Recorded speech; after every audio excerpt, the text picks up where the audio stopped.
Welcome back, friends. The sun is shining on us here in Georgetown. We are live just outside the Georgetown County Museum. I'm back with Corinne and Paige, and we wanted to bring you outside so you could see this impressive mural on the side of the building. Corinne, I understand this is something new to the museum. Tell us a little about it. Hallie, it is. The artist is Tommy Simpson, and Paige actually asked him to do this mural for us. It was unveiled last November on Veterans Day, as a matter of fact. But you will see, just as you were greeted into the Francis Marion Interpretive Center by Francis Marion and Oscar Marion, whom Paige has told us he called Buddy for a very good reason. He was right there and fought right beside Francis Marion too. So I think he was even there after Francis Marion jumped out of the second floor window in Charleston when he broke his ankle, and he helped him onto his horse, or maybe that's just a Disney myth, but I'm sure he was right there. So it's so appropriate to see both of them in the swamp, these swamp fox that you probably went over this page, that Tarnister, the worst, most awful British soldier,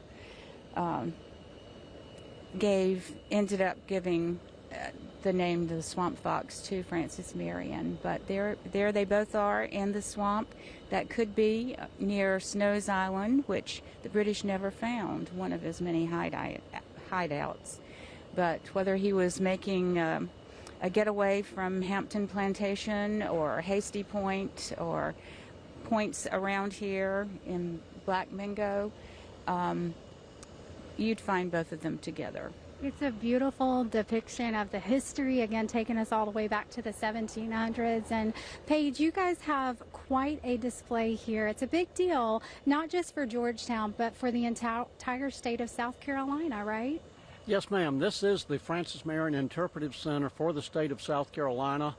Thankfully, through the South Carolina 250th Commission, they asked Georgetown to be the interpretive center for Francis Marion, and we were honored to get that request, and I think we've done a good job with it.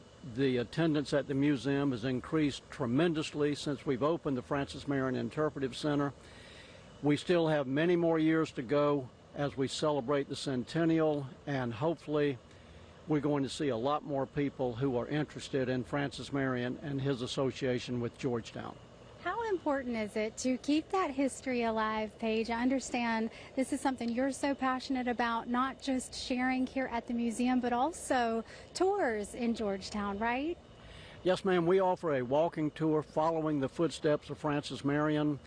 We tell the story of Francis Marion and his association with Georgetown from boyhood up until he moved away after the American Revolutionary War. When Georgetown was captured by the British for 11 months, Francis Marion and his men made 4 raids on Georgetown to sort of free the inhabitants of Georgetown. Unfortunately, he did not have the manpower or the artillery to actually capture Georgetown, but they did capture the commander. He was asleep in his bed, and they woke him up, said, "Hey, buddy, wake up." And he had a bayonet pointed right to his neck, and he said, "I surrender." The British headquarters was right down here, 300 feet away.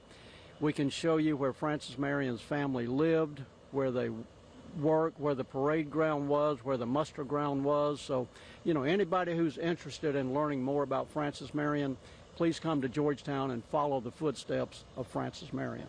Wow, you really can't beat that. Guys, thank you so much for taking us through this rich history here in Georgetown. It truly is a gem here in South Carolina. We appreciate you.